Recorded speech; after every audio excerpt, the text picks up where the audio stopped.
কিয়ামতের দিন সর্বপ্রথম এই উম্মতের জন্য সুপারিশ করবেন।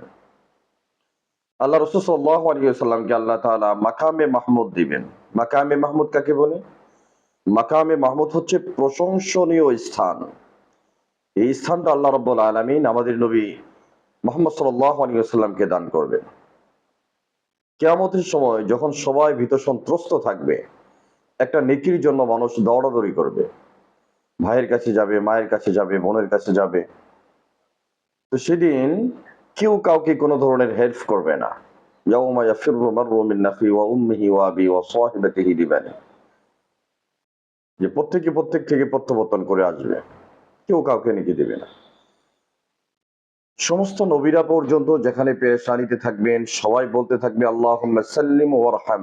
হে আল্লাহ, আপনি আমার উপর রহম করুন, আমার উপর আপনি দয়া করুন। আদম আলাইহিস সালাতু ওয়াস সালামের কাছে মানুষ যাওয়ার জন্য বলবেন।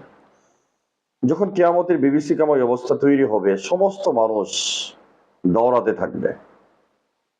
মানুষ তারা নিজেরা বলতে থাকবে যে আল্লাহ আমাদের একটা অবস্থানে নিয়ে যান।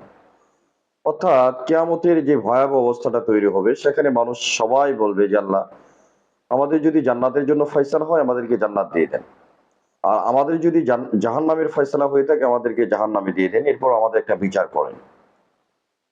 কিন্তু আল্লাহর সঙ্গে কথা বলার কারোর কোনো অনুমতি থাকবে না। কোনো নবী পর্যন্ত আল্লাহর সঙ্গে কথা বলতে পারবেন না।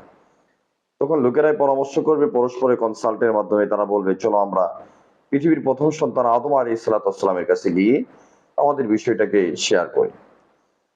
তখন আদম আলাইহিস সালাতু ওয়াস সালামের কাছে সবাই যাবেন। যাওয়ার পরে বলবেন আনতা আদম খালাকাল্লাহু বিয়াদিহি, যে আপনি হচ্ছেন আদম, আল্লাহ তাআলা আপনাকে নিজ হাতে বানিয়েছেন।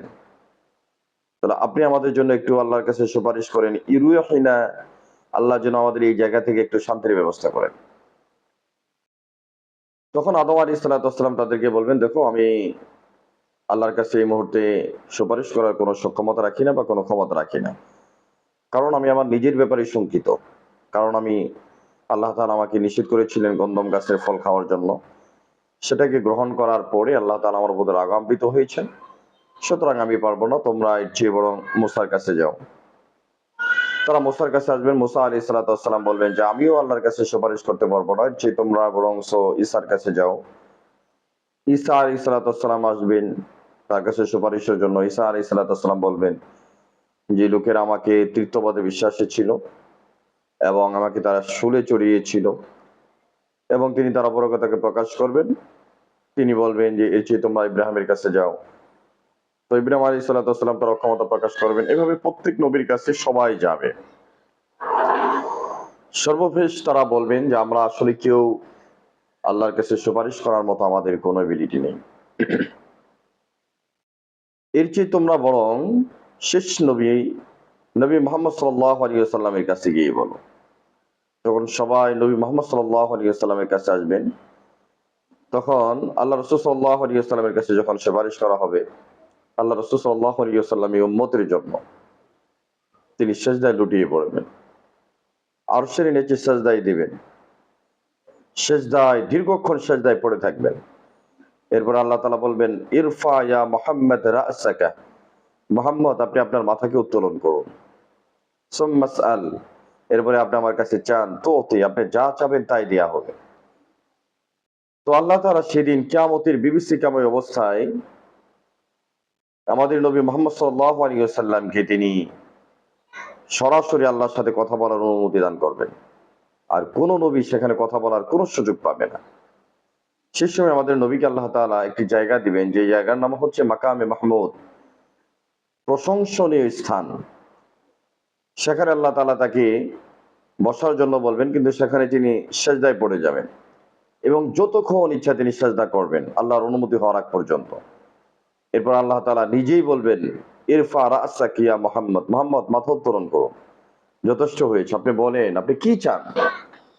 তো মুহাম্মদ সাল্লাল্লাহু আলাইহি ওয়াসাল্লাম আল্লাহর কাছে বলবেন যে আল্লাহ আপনি আমার উম্মতকে ক্ষমা করে দেন, আমার উম্মতকে যদি ক্ষমা না করেন আমি জান্নাতে যাব না। আল্লাহু আকবার। আল্লাহ রাসূল সাল্লাল্লাহু আলাইহি ওয়াসাল্লাম বিনা হিসেবে আল্লাহ তাআলা এই উম্মতকে ৭০,০০০ মানুষকে জান্নাতে দিয়ে দিবেন। এরপরে তিনি আবার সিজদায় পড়ে যাবেন, আবার সুপারিশ করবেন, আবার আল্লাহ তাআলা অসংখ্য মানুষকে জাহান্নাম থেকে বের করে দিবেন। এইভাবে সুপারিশ করতে করতে যে জাহান্নামের মধ্যে কোনো মুমিন থাকবে না, অর্থাৎ আল্লাহ তাআলা সর্বশেষ বলবেন যাদের দিনের মধ্যে যাররা পরিমাণ ঈমান রয়েছে তাদেরকেও জাহান্নাম থেকে বের করো। মান কানা ফি কলবিহি খারদালুম মিনাল ঈমান, যাদের অন্তরে যাররা পরিমাণ ঈমান রয়েছে তাদেরকেও জাহান্নাম থেকে বের করেন। সর্বশেষ যে জাহান্নামীকে জাহান্নাম থেকে বের করা হবে তিনি জাহান্নামের মধ্যে আগুনে পুড়ে কয়লা হয়ে যাবেন। তো আল্লাহ তাআলাকে তিনি বলবেন, আল্লাহ যে আমার চেহারাকে একটু ঘুরিয়ে দেন, একটু ঘুরিয়ে দেন, জাহান্নামের আগুনে আমার মুখটাকে পুড়িয়ে ফেলছে। তখন আল্লাহ তাআলা তার মুখটাকে একটু জাহান্নাম থেকে সরিয়ে দিবেন। এভাবে চলতে থাকবে অনন্তকাল। কিছুদিন পরে সে আবার বলবে, আল্লাহ আমাকে জাহান্নাম থেকে একটু কিনারায় নিয়ে যান। তো আল্লাহ তাআলা বলবেন, তুমি এর আগে বলেছিলা যে আমার শুধু মুখটাকে ফিরিয়ে দাও। তো তিনি বলবেন যে আল্লাহ এরপর আপনার কাছে আর কোনো কিছু চাইবো না, আপনি শুধু আমাকে জাহান্নাম থেকে একটু কিনারায় নিয়ে যান। তখন জাহান্নাম থেকে একটু তাকে কিনারা নিয়ে আসা হবে। কিনারা থেকে যে যখন জান্নাতের নাজ নেয়ামত দেখবে তখন সে বলবে যে আল্লাহ আমাকে একটু জাহান্নাম থেকে একটু বের করে দেন, যে আমি আর আপনার কাছে কোনো কিছু চাইবো না। তখন আল্লাহ তাআলা বলবে, ইয়া ইবনা আদম, হে আদম সন্তান, তুমি কি বলবে আমাকে বলো না যে আমার শুধু মুখ ফিরিয়ে দাও, আমাকে একটু কিনারায় নিয়ে যাও, এখন বলতেছো জাহান্নাম থেকে একটু বের করে দাও। তো তাকে যখন জাহান্নাম থেকে বের করে দেওয়া হবে তিনি যখন জান্নাতের গেটে দেখবেন নাজ নেয়ামত গুলো, সে বলবে আল্লাহ আমাকে একটু জান্নাতের মধ্যে প্রবেশ করিয়ে দেন। ফাদাহিক আল্লাহ, আল্লাহ তাআলা তখন তার কথা শুনে হেসে ফেলবেন এবং এই বান্দাকে সর্বশেষ যে বান্দা জাহান্নাম থেকে বের হবে তাকে আবে হায়াতের মধ্যে ডুবানো হবে, তাকে গোসল দেওয়া হবে এবং তার শরীর আগের মতো গঠন হয়ে যাবে। এরপর আল্লাহ তাআলা তাকে বলবেন, যাও আমি তোমাকে এই দুনিয়ার মতো 10 দুনিয়া জান্নাত দিয়ে দিলাম। সুবহানাল্লাহ। এই হচ্ছে আমার আল্লাহ। সেটা বলতেছিলাম যে কিয়ামতের সেই বিভীষিকাময় অবস্থায় সুপারিশ করার জন্য যখন কেউ কোনো অনুমতি পাবেন না, সেই সময় সুপারিশ করবেন আমাদের নবী মুহাম্মদ সাল্লাল্লাহু আলাইহি ওয়াসাল্লাম। তিনি হাউজে কাউসারে পানি পান করাবেন, একদল উম্মতকে পানি পান করাবেন, এই উম্মতে মুহাম্মদীকে তিনি পানি পান করাবেন। তো সেখানে আল্লাহ রাসূল তাদেরকে কিভাবে চিনবেন? দুনিয়াতে যারা রুকু করেছেন, যারা সাজদা করেছেন, আমার নামাজ পড়েছেন, আল্লাহ রাসূল সাল্লাল্লাহু আলাইহি ওয়াসাল্লাম এই অজুর অঙ্গগুলো দ্বারা তাদেরকে চিনতে পারবেন। মানে এই অজুর যে অঙ্গগুলো আছে এগুলোর মধ্যে লাইট জ্বলতে থাকবে, একটা নূর চমকাইতে থাকবে। আল্লাহ রাসূল বুঝতে পারবেন যেটা আমার উম্মত। তো এদেরকে পানি পান করাবেন, কারণ সেখানে বিভীষিকাময় অবস্থা চলবে যে পানির জন্য মানুষ তৃষ্ণার্ত থাকবে, চিল্লাইতে থাকবে। সূর্যটা এত নিচে চলে আসবে যে মানুষের ঘামে কারো শরীর ঘেমে ঘেমে একেবারে সাঁতার পর্যন্ত পানি হয়ে যাবে। তো সেই সময়ের মধ্যে আল্লাহ রাসূল সাল্লাল্লাহু আলাইহি ওয়াসাল্লাম যাদেরকে পানি পান করাবেন জান্নাতে যাওয়ার আগ পর্যন্ত তাদের আর পানির পিপাসার্থ লাগবে না। তো হঠাৎ করে মাঝখানে পর্দা পড়ে যাবে। তখন আল্লাহ রাসূল বলবেন, এরা তো আমার লোক, আমার দলের লোক, তাদেরকে কেন এখানে আসতে নিষেধ করা হচ্ছে বা পানি পান করতে দেওয়া হচ্ছে না? তখন বলা হবে যে আপনি চলে যাওয়ার পরে, আপনার তিরোধানের পরে যে এরা আপনার দ্বীনের মধ্যে বেদাত করেছে। তখন আল্লাহ রাসূল বলবেন, সুহকান সুহকান লিমান গায়্যারা বাদি, যে তোমরা এখান থেকে দূরে চলে যাও যারা আমার চলে আসার পরে আমার দ্বীনের মধ্যে পরিবর্তন করেছে। এই জন্য বেদাত এটি হচ্ছে সবচেয়ে ভয়ঙ্কর একটি জিনিস যেটা আমলকে ধ্বংস করে দেয়। এই জন্য আল্লাহ রাসূল সাল্লাল্লাহু আলাইহি ওয়াসাল্লাম বলেছেন, ফাইন্না খায়রাল হাদিসি কিতাবুল্লাহ ওয়া খায়রুল হুদা হুদা মুহাম্মাদিন সাল্লাল্লাহু আলাইহি ওয়াসাল্লাম ওয়া শাররুল উমুরি মুহদাসাতুহা ওয়া কুল্লু মুহদাসাতিন বিদআ ওয়া কুল্লু বিদআতিন দালালা ওয়া কুল্লু দালালাতিন ফিন্নার। যে সবচেয়ে কথা হচ্ছে আল্লাহ তাআলার কথা, এরপরে রাসূলের কথা। এবং যারা বেদাত করে, বেদাতের ব্যাপারে আল্লাহ রাসূল বলেছেন যে এটা হচ্ছে পথভ্রষ্ট, আর প্রত্যেক পথভ্রষ্টই নিয়ে যায় জাহান্নামে। বেদাত নিত্য নতুন যে সমস্ত জিনিস রয়েছে, অর্থাৎ দ্বীনের মধ্যে রাসূল সাল্লাল্লাহু আলাইহি ওয়াসাল্লাম যে কাজগুলো করেন নাই সেগুলোকে দ্বীন মনে করে করা। যেমন নামাজ রাসূল সাল্লাল্লাহু আলাইহি ওয়াসাল্লাম 5 ওয়াক্ত পড়েছেন, এখন কেউ যদি 6 ওয়াক্ত পড়ে, বা দ্বীনের ভিতরে বাড়াবাড়ি করা, একটা হলো বেদাত ফিদ দ্বীন আর একটা হলো বেদাত লিদ দ্বীন। এটা তো দ্বীনের সহায়ক আর এটা হলো দ্বীনের মধ্যে অতিরিক্ত করা। সেটা নিয়ে আমরা আলোচনা করতেছি না। তো আল্লাহ রাসূল সাল্লাল্লাহু আলাইহি ওয়াসাল্লাম সেখানে কাল কিয়ামতের দিন এদেরকে পানি পান করাবেন না। যাদেরকে পানি পান করাবেন না তাদের অবস্থাটা কেমন শোচনীয় হবে। সুতরাং আমরা কি সেই দলের মধ্যে আছি? রাসূলের সুপারিশ কি পাবো? আল্লাহ রাসূল কার জন্য সুপারিশ করবেন? রাসূল সুপারিশ করবেন ওই উম্মতের জন্য যে রক্তমাখা দ্বীনকে আল্লাহ রাসূল সাল্লাল্লাহু আলাইহি ওয়াসাল্লাম এই দুনিয়াতে রেখে গিয়েছেন, যারা এই দ্বীনটাকে জিন্দা করার জন্য, যারা ধর্মটাকে টিকিয়ে রাখার জন্য, যারা রাসূল সাল্লাল্লাহু আলাইহি ওয়াসাল্লামের বাণীগুলোকে মানুষের মাঝে পৌঁছে দেওয়ার জন্য আমৃত্যু চেষ্টা করেছেন। কারণ কোরআনের মধ্যে আল্লাহ তাআলা বলেছেন, ওমান আহসানু কাওলাম মিম্মান দাআ ইলাল্লাহ ওয়া আমিলা সালিহান ওয়া ক্বালা ইন্নানি মিনাল মুসলিমিন। যে ওই ব্যক্তির কথা থেকে আর কার কথা বেশি উত্তম হতে পারে, যে মানুষকে আল্লাহর পথে আহ্বান করে এবং মানুষকে বলে যে আসো, দ্বীনের পথে আসো, আমিও মুসলিমদের মধ্যে একজন। আল্লাহ রাসূল সাল্লাল্লাহু আলাইহি ওয়াসাল্লাম আহলে কিতাব যারা ছিলেন তাদেরকে দাওয়াত দিয়েছেন। কিভাবে? তিনি তাদেরকে বলেছেন, ইয়া আহলাল কিতাব, হে আহলে কিতাবগণ, হে আহলে কিতাবগণ, যে তোমরা আসো এই দ্বীনের পথে। তাআলাউ ইলা কালিমাতিন সাওয়াইন বাইনানা ওয়া বাইনাকুম আল্লা না'বুদু ইল্লাল্লাহ ওয়া লা নুশরিকু বিহি শাইআ। যে তোমরা এই দ্বীনের পথে আসো, যে তোমাদের কথা এবং আমাদের কথা কিছু বিষয় তো এক। তাআলাউ ইলা কালিমাতিন সাওয়াইন বাইনানা ওয়া বাইনাকুম আল্লা না'বুদু ইল্লাল্লাহ। যে তোমরা এই কথা বলো যে আল্লাহ ছাড়া কোনো উপাস্য নেই, আমরাও বলি আল্লাহ ছাড়া কোনো উপাস্য নেই। অর্থাৎ পৃথিবীতে সব বিষয়ে তোমাদের সাথে আমাদের একমত নাও হতে পারে, কিন্তু এই বিষয়ে তো একমত যে আল্লাহ ছাড়া কোনো উপাস্য নেই। তো এই বিষয়ে আমরা চলে এক কাজ করি, আল্লাহকে মানে আল্লাহর সাথে কাউকে শরীক না করি। বলি ইয়া আহলাল কিতাবি তাআলাউ ইলা কালিমাতিন সাওয়াইন বাইনানা ওয়া বাইনাকুম আল্লা না'বুদু ইল্লাল্লাহ। যেহেতু আল্লাহর সাথে কাউকে শরীক নেই, সুতরাং আমরা একমাত্র আল্লাহর সিজদা করি, আল্লাহর ইবাদত করি। ওয়ালা নুশরিকু বিহি, এবং তার সাথে আমরা কাউকে শরীক করব না। তো এদিকে তোমরা আসো, এই কথার সাথে একমত হও। এই জন্য তাদেরকে আল্লাহ রাসূল সাল্লাল্লাহু আলাইহি ওয়াসাল্লাম আহলে কিতাব যারা রয়েছেন তাদেরকে দাওয়াত দিয়েছেন দিনের, এবং মুসলিম যারা ছিলেন তাদেরকে দিনের দাওয়াত দিয়েছেন। স্কলারশিপ বলেছেন, ওলামায়ে কেরামগুলোর বক্তব্য হচ্ছে, আলেম ওলামায়ে কেরাম এবং সাহাবায়ে কেরাম সবাই কথা বলেছেন। এ ব্যাপারে ইজমা হয়েছে যে আল্লাহ রাসূল সাল্লাল্লাহু আলাইহি ওয়াসাল্লাম দিবারাত্র দিনের কাজ করেছেন, পরিশ্রম করেছেন, মেহনত করেছেন। তিনি কতটা ব্যস্ত মানুষ ছিলেন, এতটা ব্যস্ত থাকার পরেও তিনি দিনের মিশন থেকে, দিনের দাওয়াতের কাছ থেকে কখনো নিজেকে গুটিয়ে নেননি। দিবারাত্র অবিরাম তিনি দিনের জন্য প্রচেষ্টা চালিয়েছেন। আজকে যদি রাসূল সাল্লাল্লাহু আলাইহি ওয়াসাল্লাম নিজেকে বাঁচানোর জন্য শুধু কাজ করতেন, তিনি আরো বেশি কাজ করতে পারতেন, কিন্তু উম্মতকে বাঁচানোর জন্য তিনি চেষ্টা করেছেন। কারণ আল্লাহ তাআলা রাসূল সাল্লাল্লাহু আলাইহি ওয়াসাল্লামকে প্রেরণ করেছেন বুইস্তু মুআল্লিমা, তাকে আল্লাহ তাআলা প্রেরণ করেছেন মুআল্লিম হিসেবে, শিক্ষক হিসেবে। ইয়া আইয়ুহার রাসূল বাল্লিগনা মা উনজিলা ইলাইকা মির রাব্বিক। আল্লাহ তাআলা রাসূলকে প্রেরণ করেছেন তাবলীগ করার জন্য। বলেছেন যে আমি আপনার কাছে যে বাণীগুলো পৌঁছেছি সেটাকে পৌঁছে দিবেন। এই জন্য রসুলের প্রথম যে বিষয়টা ছিল সেটা হচ্ছে মানুষের দ্বীনের ময়দানে তিনি ঈমানের মেহনত করেছেন, ঈমানের প্রদীপকে জ্বালিয়েছেন।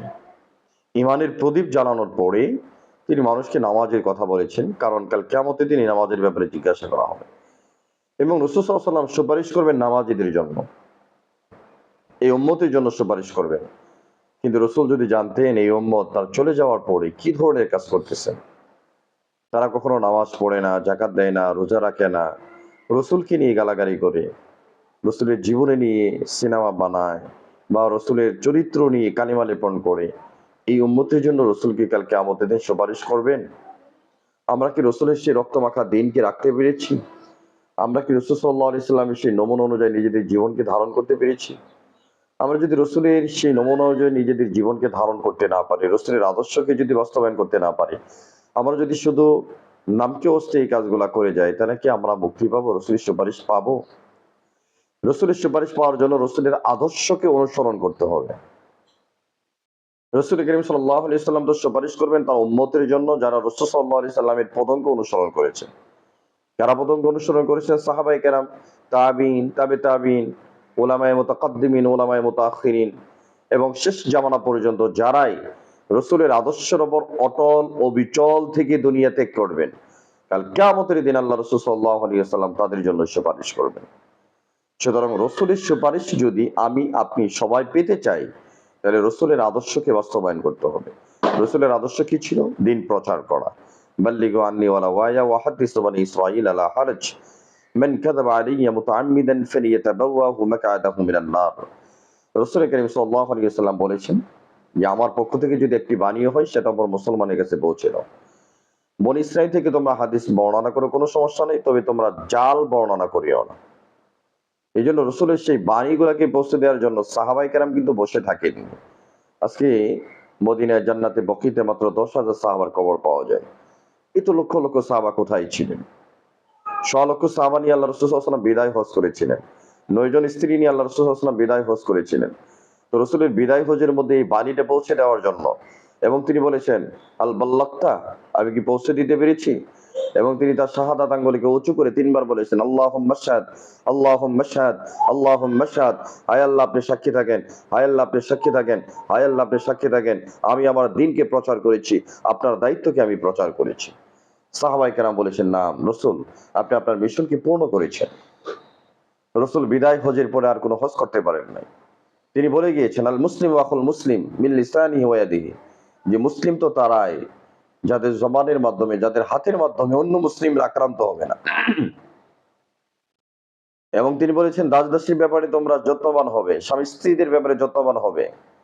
কোন আরব অনারবের উপরে কোনো শ্রেষ্ঠত্ব নেই, কোন আজমি কোন আরবের উপর শ্রেষ্ঠত্ব নেই, কোন সাদা কালো একজন আরেকজনের উপর কোনো শ্রেষ্ঠত্ব নেই। সবাই তোমরা সমান, সবাই তোমরা মুসলিম। রাসূল সাল্লাল্লাহু আলাইহি ওয়াসাল্লাম সেই ভ্রাতৃত্বকে পৌঁছে দেওয়ার জন্য, এবং তিনি বলেছেন, ফালিয়ুবাল্লিগুশ শাহিদু মিনাল গায়েব, তোমরা যারা এখানে উপস্থিত আমার এই বক্তব্যকে শ্রবণ করেছো, অনুপস্থিত যারা রয়েছে তাদেরকে এটা পৌঁছে দেবা। রাসূল আজ থেকে 1448 বছর আগে ভাষণ দিয়েছিলেন। সেই ভাষণকে বাস্তবায়ন করার জন্য আজও দিনের দাওয়াত চলছে। এই দিনের দাওয়াত যতদিন পর্যন্ত থাকবে, দায়ীরা যতদিন পর্যন্ত থাকবে, দিনের দুর্গগুলো যদি ঠিক থাকে, তাহলে ধর্ম ঠিক থাকবে। কিন্তু আমরা দেখতে পাচ্ছি বর্তমানে দিনের দুর্গগুলোকে ধ্বংস করে দেওয়ার জন্য বিভিন্ন পায়ে তারা চলতেছে। মসজিদ মাদ্রাসা নিয়ে বিভিন্ন ধরনের ষড়যন্ত্র চলতেছে, যে এগুলাকে কিভাবে ধ্বংস করে দেওয়া যায়, এগুলাকে কিভাবে বন্ধ করে দেওয়া যায়। এখানে আমাদের আওয়াজ উঠেছে যে মসজিদ মাদ্রাসা এগুলা, এখান থেকে কোনো বিদ্বান বের হয় না, এখান থেকে কোনো ইঞ্জিনিয়ার বের হয় না, এখান থেকে কোনো ডাক্তার বের হয় না। তো আসলে ভাই, এখানে বিষয়টা হচ্ছে যে মসজিদ মাদ্রাসা এগুলা এখানে ধর্মীয় প্রতিষ্ঠান, প্রত্যেকটা একটা সেক্টর আছে, আলাদা একটা সেক্টর রয়েছে। কোরআনের ছাপাখানা থেকে কোরআনে বের হবে। আপনি যদি কোরআনের ছাপাখানা থেকে যদি বলেন এখান থেকে ইংলিশ বই কেন বের হয় না, আপনি যদি ডাক্তারদের কাছে কখনো গিয়ে জিজ্ঞাসা করেন না যে ডাক্তাররা আলেম হয় না কেন, ডাক্তাররা ইঞ্জিনিয়ার হয় না কেন, এক একজন তো এক একটা ডিপার্টমেন্ট নিয়ে কাজ করতেছে। সুতরাং দ্বীনের যে শাখাগুলা রয়েছে, দ্বীনকে টিকিয়ে রাখার জন্য বিশুদ্ধ কোরআন তেলাওয়াত, বিশুদ্ধ হাদিসের ইবাদত পড়া, বিশুদ্ধ আকীদা বিশ্বাস করা, বিশুদ্ধ মাসলা মাসাইল জানা, এটা একমাত্র দ্বীনের যারা ধারক বাহক কওমি মাদ্রাসা, এগুলোর মধ্যে আপনি সন্তুষ্টমূলক ভাবে পাবেন। পৃথিবীর আর কোথাও আপনি সন্তোষজনক ভাবে এগুলার অ্যান্সার বা এগুলার সমাধান পাবেন না। এবং আমরা লক্ষ্য করছি যে বর্তমানে এই জেনারেশন বা বর্তমানে এখন যারা এই দ্বীনের দায়ের কাজ করতেছেন, বিশেষ করে স্বল্প মূল্যে বা কম বেতনে, কম পুঁজিতে মসজিদ মাদ্রাসার যারা খেদমত করে যাচ্ছেন, তাদের যে অবদান, তাদের যে স্বীকৃতি রাষ্ট্র থেকে দেওয়া দরকার ছিল, মূলত সেই স্বীকৃতি তারা আদৌ পাচ্ছে না। আপনি পৃথিবীতে কোথাও এমন পাবেন না যে একটা রাষ্ট্র থেকে বিশাল বড় একটা জনপদকে এইভাবে মাইনাস করে দেওয়া হয়। তো এখানে কওমি সন্তানরা যে সার্ভিস দেন 24 আওয়ার্স, 24 ঘন্টা মানুষের বাচ্চাদেরকে সহি কোরআন শিক্ষা দেওয়ার জন্য, সহি ধর্ম শিক্ষা দেওয়ার জন্য তারা বিনামূল্যে যে পরিশ্রম করে যাচ্ছেন, তাদের এই পরিশ্রমের কোনো মূল্য পৃথিবীর কেউ কখনো দিতে পারেনি, দিতেও পারবে না। আমরা যদি ইচ্ছা করি বা আমরা যদি কওমি সেক্টরে যারা কাজ করে, তারা ইচ্ছা করে দেশের প্রত্যেকটা সেক্টরে কাজ করতে পারছে, ব্যবসা বাণিজ্য থেকে শুরু করে সবকিছু করতে পারে। কিন্তু এখন সবাই যদি এই জিনিসটাকে ছেড়ে চলে যায়, আশরাফ আলী থানভী রহমতুল্লাহের একটা উদ্ধৃতি দিয়ে আমি আমার আলোচনাকে সমাপ্ত টানবো। যদি এটা অপ্রাসঙ্গিক বিষয়, তারপরে এখানে একটা আলোচনা যেহেতু আসছে, সেজন্য আমি আপনাদের সাথে বিষয়টাকে শেয়ার করছি। আশরাফ আলী থানভী রহমতুল্লাহ আলাইহি, তাকে হাকিমুল উম্মাত, হাকিমুন নফস বলা হতো। তিনি একটি কথা বলেছেন, দেখো আমরা যারা এই দ্বীনের খাদেম বা দ্বীনের দুর্গগুলোকে পাহারা দেই, সীমান্তে যেমন সীমান্ত রক্ষীরা সীমান্ত পাহারা দেয়, যদি দেশের প্রত্যেকটা সেক্টরে সীমান্তগুলোকে অনিরাপদ হয়, সীমান্ত যদি পাহারা ছেড়ে দেওয়া হয়, তাহলে দেশ অনিরাপদ হয়ে যায়।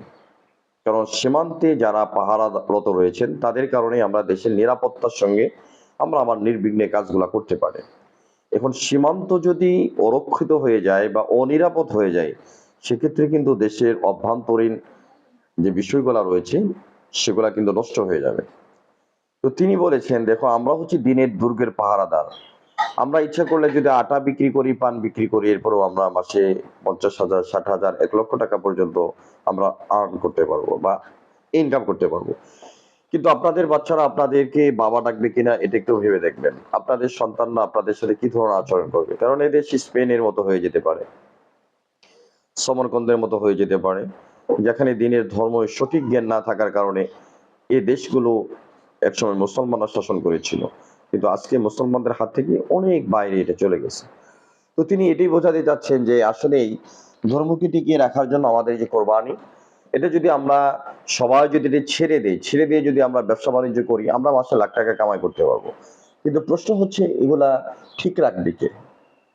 এগুলাকে যদি আপনারা যদি ঠিক না রাখেন, আপনারা তো 80% না, 98% মানুষ হচ্ছে জেনারেল শিক্ষায় শিক্ষিত, আর 2% মানুষ হচ্ছে এই শিক্ষায় শিক্ষিত। সুতরাং 2% মানুষ যদি আপনারা বাঁচিয়ে রাখতে না পারেন, তাদের যদি দায়িত্ব দিতে না পারেন, তাহলে তো এই দায়বদ্ধতা আপনাদের সবার উপর আসবে।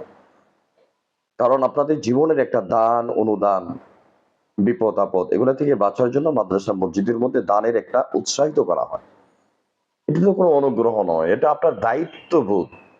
আপনি যে করতে পারতেছেন না, এরা করে দিচ্ছে। তো সুতরাং তাদের দায়িত্বের ব্যাপারে আপনারা যদি অযত্নশীল হন, তাহলে এর জন্য কিন্তু খোদার দরবারে, আল্লাহর দরবারে আপনাদেরকে জিজ্ঞাসা করা হবে। আপনার জন্য, আমার জন্য যদি অবহেলার জন্য, এটা যদি আপনি মনে করেন যে এটা আমাদের মাদ্রাসা নয়, আজকে ধর্মীয় প্রতিষ্ঠানগুলোকে সবার নিজের ব্যক্তিগত প্রতিষ্ঠান মনে করতে হবে।